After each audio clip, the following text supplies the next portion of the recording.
Alpha grace mission ஜெப பங்காளர்கள், ஊழிய பங்காளர்கள் யாவருக்கும் ஆண்டவராகிய இயேசு கிறிஸ்துவின் நாமத்தில் வாழ்த்துக்கள். இந்த அல்பா கிரேஸ் மிஷன் ஜீவ வார்த்தை இயேசு லிவிங் கோட் டெலிகாஸ்ட் மூலம் இப்படி இணைந்து தேவனை துதிக்கிற, வேதத்தை தியானிக்கிற நல்ல வேலைகளுக்காக கர்த்தரை நான் துதிக்கிறேன். இப்பொழுதும் பிதாவாகிய தேவனுக்கும் கர்த்தராகிய இயேசு கிறிஸ்துவுக்கும் பரிசுத்த ஆவியாகிய தேவனுக்கும் மகிமை கனமும் உண்டாவதாக. ஆண்டவர் நமக்கு சொல்ல விரும்புவது, அவர் வல்லவர், இஸ் ஏபிள். எபேசியர் 3 அதிகாரம் 20 வசனத்திலே நாம் வாசிக்கிறோம். நாம் வேண்டிக் கொள்வதற்கும் நினைக்கிறதற்கும் மிகவும் அதிகமாய் நமக்குள்ளே கிரியை செய்ய வல்லவர். Our God is able to do above than we think of, above our prayers and faith. நாம் நினைக்கிறதற்கும் வேண்டிக் கொள்வதற்கும் மிகவும் அதிகமாய் தேவன் செய்வார். மூலமொழியிலே அவர் God is able என்றிருக்கிறது. ஆண்டவர் இன்றைக்கு நமக்கு சொல்ல விரும்புகிறார், நான் வல்லவர், சர்வ வல்லவர். ஆண்டவர் இந்த வார்த்தையின் மூலம் இப்பொழுது நம்மோடு கூட பேசுவாராக. தானியேலின் புஸ்தகம் 3 அதிகாரம் 17 வசனத்திலே ஷாத்ராக், மேஷாக், ஆபேத்நேகோ என்பவர்கள் ராஜாவை நோக்கி, நேபுகாத்நேச்சாரை நோக்கி சொல்லுகிறார்கள், நாங்கள் ஆராதிக்கிற தேவன் எங்களை தப்புவிக்க வல்லவராய் இருக்கிறார். Our God whom we serve is able to deliver us. ஆம், இப்பொழுது தேவன் நமக்கு சொல்ல விரும்புகிற வார்த்தை. இப்பொழுது இந்த நேரத்தில் இந்த வார்த்தை கேட்டுக்கொண்டிருக்கிற கர்த்தருடைய பிள்ளைகள், விசுவாசிகள், ஊழியர்கள் யாராயிருந்தாலும், எந்த இடத்தில் இருந்தாலும், ஒருவேளை இது எப்படி முடியுமோ, சூழ்நிலை இப்படி இருக்கிறதே, இந்த காரியங்கள் இப்படி இருக்கிறதே என்று நீங்கள் யோசித்துக் கொண்டிருக்கலாம். கர்த்தர் நமக்கு பரிசுத்த ஆவியானவர் மூலம் நமக்கு சொல்ல விரும்புகிற வார்த்தை, நம் தேவன் எல்லாவற்றையும் செய்ய வல்லவர். அதுவும் நாம் ஆராதிக்கிற தேவன். குறிப்பாக விசுவாசிகள் ரட்சிக்கப்பட்டு ஞானஸ்நானம் பெற்று அபிஷேகம் பெற்று தேவனுக்காக பல ஆண்டுகள் கர்த்தருக்காக நிற்கிற தேவனுடைய பிள்ளைகள் அறிய வேண்டியது, நாம் ஆராதிக்கிற தேவன் அவர் வல்லவர் என்பதை நாம் மனதில் கொள்ள வேண்டும். இந்த தானியேல் 3 அதிகாரம் 17 வசனத்தில் 3 பேரை பார்க்கிறோம். ஷாத்ராக், மேஷாக், ஆபேத்நேகோ தங்கள் எருசலேம் என்ற தங்களுடைய சொந்த ஊரில் இருந்து 900 கிலோமீட்டர் தொலைவில் உள்ள பாபிலோனில் நேபுகாத்நேச்சாரால் கைது செய்யப்பட்டு அவர்கள் அங்கே வந்து அடிமையாக அங்கே இருக்கிறார்கள். அப்படிப்பட்ட நேரத்தில் they were exiled and they are under the custody of Babylon king. ஆனால் இந்த மூவரும் அழகாக இருந்தபடியினால் ராஜா அவருடைய அரசவையில் வேலைக்காக வைத்துக் கொண்டார். இந்த வேதத்தின் வசனத்தின்படி நாம் பார்க்கும் பொழுது இந்த யூதர்கள் இந்த 3 பேரும் 18 வயதுள்ளவர்களாக இருந்திருக்கலாம், 18 30 வயதுக்குள் உள்ள நல்ல வாலிபர்களாக இருந்திருக்கலாம். இப்படிப்பட்ட வாலிபத்தில் உள்ள இந்த வாலிபர்கள்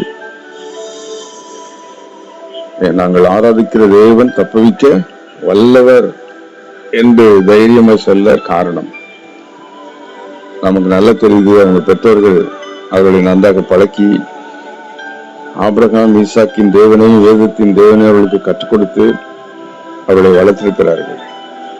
இந்த வாலிபர்களும் கற்றுக் கொடுக்கப்பட்டதை உறுதியாக பற்றி கொண்டு அதில் கவனமாக இருந்து எங்க அவர்கள் போனாலும், எந்த தேசம், எந்த இடத்தில் போனாலும் ஆபிரகாம், ஈசாக்கின் தேவனையும் வேதத்தின் தேவனையுமே நாம் ஆராதிக்க வேண்டும் என்று அவர்கள் அறிந்திருந்தார்கள். ஆகவேதான் தானியேல் தொடர்ந்து அவன் ஜெபிக்கிறவனாக இருந்தான். அந்த பலகணிகள் திறந்திருக்க ஜெபிப்பான். இது யூதருடைய பழக்கம். ஆகவே நாம் அறிய வேண்டியது, நம்முடைய தேவன் வல்லவர். ஊழியர்கள் மூலம் நாம் கேட்கிற வார்த்தைகள், தீர்க்கதரிசி மூலம் கேட்ட வார்த்தைகள், இவைகளெல்லாம் நமக்குள்ள ஆழமாய் இருக்க வேண்டும். நம்முடைய தேவன் வல்லவர் என்பதை நம் வாழ்வில் அறிந்து கொள்ள வேண்டும்.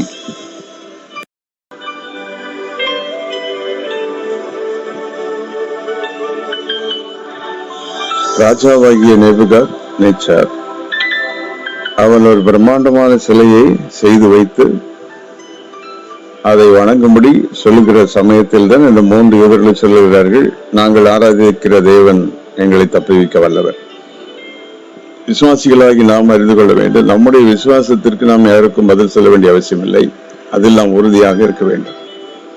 நம்முடைய ஜெப ஜீவியம், நம்முடைய ஆவிக்குரிய வாழ்க்கையில் எந்த மனிதர்களும் யாரும் தலையிடாமல் தேவனுக்கு நாம் கீழ்ப்படிந்திருக்கும் போது தேவன் நமக்காக கிரியை செய்வார். இந்த இடத்திலே அவர்கள் கற்றுக் கொடுக்கப்பட்ட தேவனுடைய வார்த்தைக்கு உண்மையாக இருக்கிறார்கள். யாத்திராகமம் 20:4 தான் வாசிக்கிறோம், எந்த சிலைகளுக்கும் பார்ப்பிக்கப்பட்ட சிலைகளுக்கும் நாம் உத்தரவு சொல்லக்கூடாது அல்லது பணிந்து கொள்ளக்கூடாது, சிலைகளை செய்யக்கூடாது என்று தேவன் இஸ்ரவேலுக்கு கட்டளை கொடுத்திருந்தார். ஆனால் இதை அவர்கள் அறிந்திருந்தார்கள், இதை அவர்கள் படித்திருந்தார்கள். தேவனுடைய வார்த்தைக்கு கீழ்ப்படி அவர்கள் உறுதியாக இருந்தார்கள். இந்த சிலையை பற்றி நாம் பார்த்தால் அந்த கொடுத்திருக்கிற அளவுகளின்படி நம்முடைய அளவுக்கு சொல்ல வேண்டுமானால் 90 அடி உயரம், 9 அடி அகலமாய் இருந்திருக்கலாம். இந்த 2ஆம் அதிகாரத்தில் தான் நேபுகாத்நேச்சார் ஒரு சிலையை பார்த்து அதை பற்றி பயந்து பிறகு தானியேல் அதற்குரிய விளக்கத்தை சொல்லி உடனே அந்த நேபுகாத்நேச்சார் உங்க ஆண்டவரை போல வேறு தேவன் இல்லை என்று சொன்னான். 2ஆம் அதிகாரம் 47ஆம் வசனத்தில் அவன் சொல்லுகிறான், ராஜா மெய்யாய் உங்கள் தேவனே தேவர்களுக்கு தேவனும் ராஜாக்களுக்கெல்லாம் ஆண்டவரும் என மரபுகளை வெளிப்படுத்தப்படினாலே. சாதராக் மேஷாக் ஆபேத்நேகோவுக்கு இருந்த மாதிரி விசுவாசம், தேவன் பேருள்ள நம்பிக்கை ராஜாவுக்கு கிடையாது. அந்த அற்புதத்தை பார்த்ததுனால அவன் தேவன் பெரியவர் என்று சொன்னான், வல்லவர் என்று சொன்னான், அவ்வளவுதான். அது ஹெட் நாலேஜ். ஆனால் சாதராக் மேஷாக் ஆபேத்நேகோ என்பவர்களுக்கு heart knowledge, heart belief, all the faith from the heart என்று சொல்லலாம். இருதயத்திலிருந்து அந்த விசுவாசம். இன்னைக்கு நிறைய பேருக்கு ஹெட் நாலேஜ் இருக்கும், ஆண்டவர் எல்லாம் செய்வார், நான் இருதயத்துல இருக்காது. விசுவாசிகள் அறிந்து கொள்ளணும், ஹெட் நாலேஜ் நமக்கு ஒரு நாள் உதவாது. இன்னைக்கு நிறைய பேர் நிறைய படிச்சிருப்பாங்க, எல்லாம் தெரியும். ஆனா இருதயத்துல நம்ம ஆண்டவர் வல்லவர் என்று அதை அனுபவித்தால்தான் நம் வாழ்வில் ஆண்டவருடைய வல்லமையை பார்க்க முடியும். இந்த தானியேல் 3ஆம் அதிகாரத்துல அந்த 3 பேரும் அவர்கள் சொல்லுகிறார்கள், இந்த காரியத்தை குறித்து உமக்கு நாங்கள் உத்தரவு சொல்ல அவசியம் இல்லை. They don't want to say anything about their faith to the king, but they want to be strong. They don't want the king to interfere in their faith. அவர்கள் விசுவாசத்தில் ராஜா தலையிட வேண்டாம் என்று சொல்கிறார்கள். இதை தேவன் பார்த்தார். அப்ப பாருங்கள், அந்த இடத்துல நாம் பார்த்தால் இந்த 3 பேரை மட்டும் தான் ராஜா கான்சன்ட்ரேட் பண்றான். ஏன்னா அவங்க 3 பேர் தான் யூதர்கள், தேவனுக்கு வரைக்குமே இருக்கிறாங்க. இந்த சிலையே இந்த 3 பேருக்கு தான் செய்திருப்பான் போல் தெரியுது. அப்ப அவ்வளவு பேரும் அங்க வணங்கினாலும் இந்த 3 பேரை தான் பர்டிகுலரா வேதம் போக்கஸ் பண்ணது. ராஜாவும் அவங்களதான் கவனிக்கிறான். இந்த உலகம் முழுவதும் விசுவாசிகள் இருக்கிறார்கள். சாத்தானும் உலகத்தில் உள்ள எல்லாமே விசுவாசிகளை தான் கான்சன்ட்ரேட் பண்றாங்க. தேவனுடைய பிள்ளைகளுக்கு தான் அதிக போராட்டம், பாடுகள் உண்டு. இன்னைக்கு சில விசுவாசிகள் சொல்லுவாங்க, எனக்கு தான் பிரச்சனை அதிகமா இருக்கு அப்படின்னா. சாதராக் மேஷாக் ஆபேத்நேகோவுக்கு தான் போராட்டம் இருந்தது. அவர்களுக்கு தான் ஆண்டவருடைய வல்லமை வெளிப்பட்டது. அவர்கள் மூலம்தான் ராஜா தேவனை மகிமைப்படுத்தினான், அவர்களை தான் ராஜா உயர்த்தினான். அப்ப விசுவாசிகளுக்கு வருகிற பாடுகள் வித்தியாசமானதாக இருக்கும். ஆகவே இந்த இடத்துல ஆண்டவர் மகிமையான காரியங்களை செய்கிறார். ஆகவே அவர்கள் சொல்லுகிறார்கள், எங்கள் தேவன் வல்லவர், நாங்கள் ஆராதிக்கிற தேவன் எங்களை தப்புவிக்க வல்லவராக இருக்கிறார். அப்ப இப்படி சொல்லும் போது அவன் இன்னும் அந்த சூளை, அக்கினி சூளை அதிகமாக்குகிறான். அந்த அக்கினி சூளை ராஜாவின் கட்டை இவர்களுக்கு அவிழ்த்ததை ஒளி இவர்களை ஒன்றும் செய்யவில்லை. சில நேரத்தில் சில பிரச்சனைகள் நம்முடைய கட்டுகளை அவிழ்க்கும், நம்முடைய வாழ்க்கை ஒன்று செய்யாது. நம்முடைய வாழ்க்கையில் ஒன்றை அறிந்து கொள்ள வேண்டும், தேவன் ஒரு நாளும் பிரச்சனையிலிருந்து நம்மை விலக்கி கொண்டு போக மாட்டார், பிரச்சனைக்குள் நம்மை பாதுகாப்பார். இதுதான் மிக முக்கியமான ஒன்று. நாம் ஆராதிக்கிற தேவன் பிரச்சனைகளுக்குள், வேதத்துல 43ஆம் அதிகாரம் ஏசியா 2ஆம் வசனத்தில் வாசிக்கிறோம், தண்ணீர்களை கடக்கும் போது, ஆறுகளை கடக்கும் போது அப்படிதான் சொல்றாரு. அதுல இருந்து உன்னை எஸ்கேப் பண்ணி அப்படி கொண்டு போயிடுன்னு சொல்ல, அது உள்ள நீ போகும்போது உனக்கு ஒன்றும் ஆகாது. இதுதான் வல்லமையுள்ள தேவன், வல்லவர் என்பது.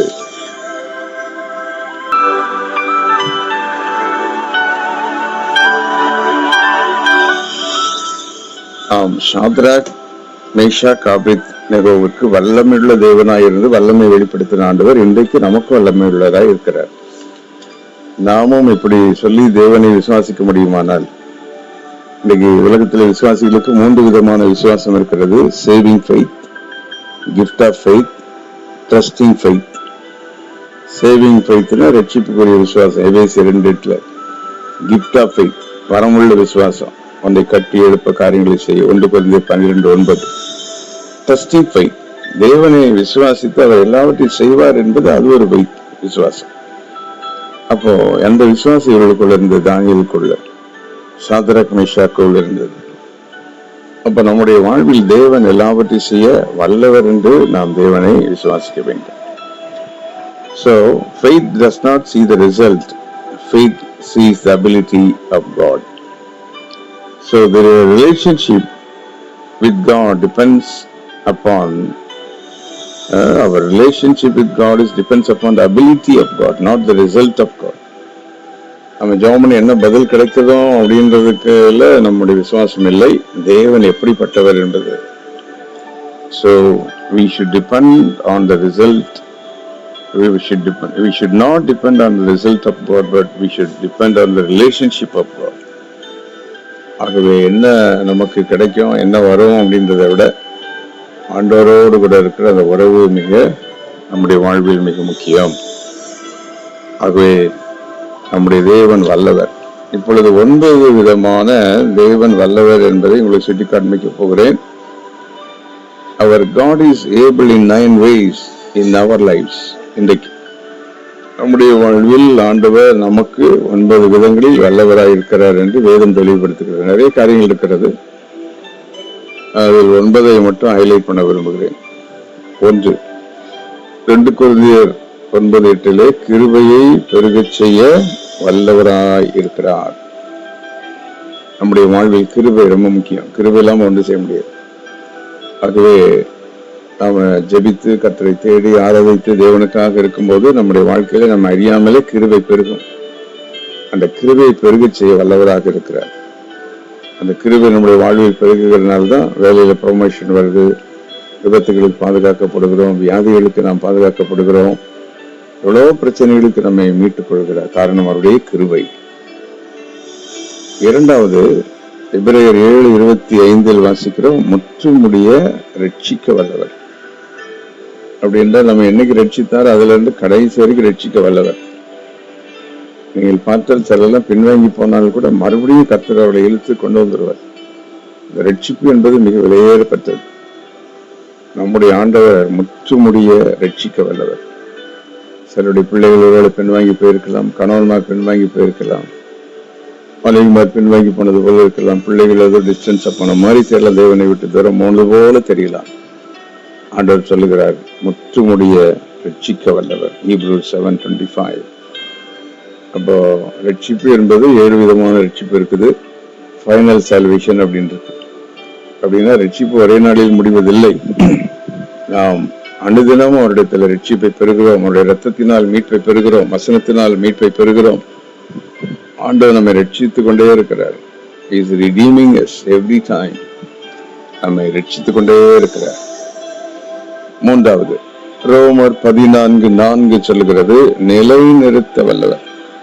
He is able to establish you.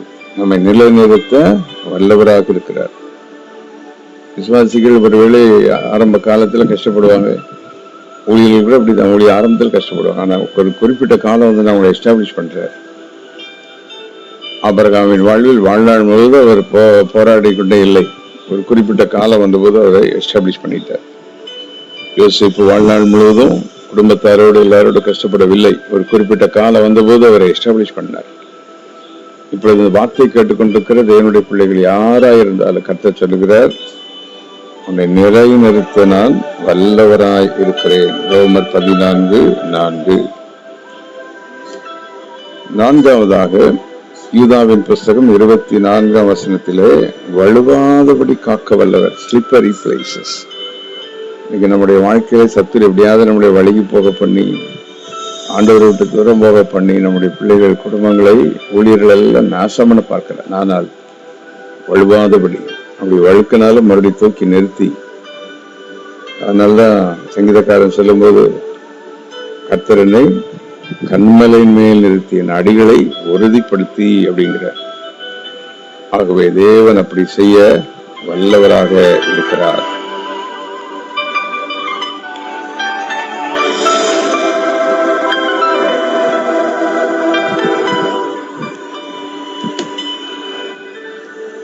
ஐந்தாவதாக அவரிடத்தில் ஒப்புக் கொடுத்ததை பாதுகாக்க வல்லவர். 2 தீமோத்தேயு 1:12 பார்க்கிறோம். அவரிடத்தில் ஒப்புக் கொடுக்கிறது அவர் பாதுகாத்துக் கொள்வார். இன்னைக்கு விசுவாசிகள் ஜபத்துல பிள்ளைகளையும் குடும்பங்களையும் தேவனிடத்தில் ஒப்புக் கொடுத்து ஜபிக்க வேண்டும். ஊழியர்கள் விசுவாசிகளை ஒப்புக் கொடுத்து ஜபிக்கணும். ஜபத்துல we have to commit ourselves. சங்கீதத்தில் வாசிக்கிற commit your ways unto the Lord. இதை ஒப்புவி அப்படின்னு இருக்கு. அப்போ நாம் பிள்ளைகளை, குடும்பத்தை, நம்முடைய வேலை, நம்முடைய காரியங்கள் எல்லாம் கட்டடத்தில் ஒப்பு கொடுத்தால், ஜபத்தில் ஒப்பு கொடுத்தால், ஆண்டுடைய பாதத்தில் அதை ஒப்பு கொடுத்தால், அதை காக்க வல்லவராக இருக்கிறார். ஆகவே கிருபையை பெருக செய்ய வல்லவர், முற்றுமுடிய ரட்சிக்க வல்லவர், நிலைநிறுத்த வல்லவர், வலுவாதபடி காக்க வல்லவர். இதைத்தான் சாத்ராக், மேஷாக், ஆபேத்நேகோ சொன்னார்கள். நாங்கள் ஆராதிக்கிற தேவன் எங்களை தப்புவிக்க வல்லவராக இருக்கிறார். அவர்கள் சூழ்நிலைக்கு ஆண்டவர் அவர்களை தப்புவிக்க வல்லவராக இருந்தார். ராஜாவின் கைக்கும் எரிகிற அக்கினி சூளைக்கும் தப்புவித்தார். அந்த அக்கினி சூளையில இயேசு வந்து இறங்கினார். அந்த ராஜா சொல்லுகிறான், சன் ஆஃப் காட் என்று சொல்லுகிறான். பழைய ஏற்பாட்டு தியாபனீஸ் இருக்குது. இயேசு கிறிஸ்து பல இடங்களில் அவர் உலகத்தில் மனிதனாய் அவதரிக்கும் முன் பழைய ஏற்பாடு முழுவதும் இயேசு இறங்கி வருகிறதை நாம் பார்க்கிறோம். இயேசுதான் உலகத்தில் இறங்கி வருகிற தேவகுமாரன்.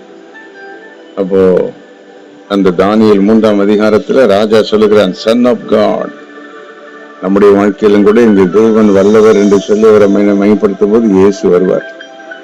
நம் சூழலில் அவர் இறங்கி வருவார். நம்முடைய பாடுகளில் வந்து நம்ம நிற்பார். இதுல தேவன் வல்லவர் என்று சொன்ன அவர்களோடு கூட இயேசு பயணித்தார்.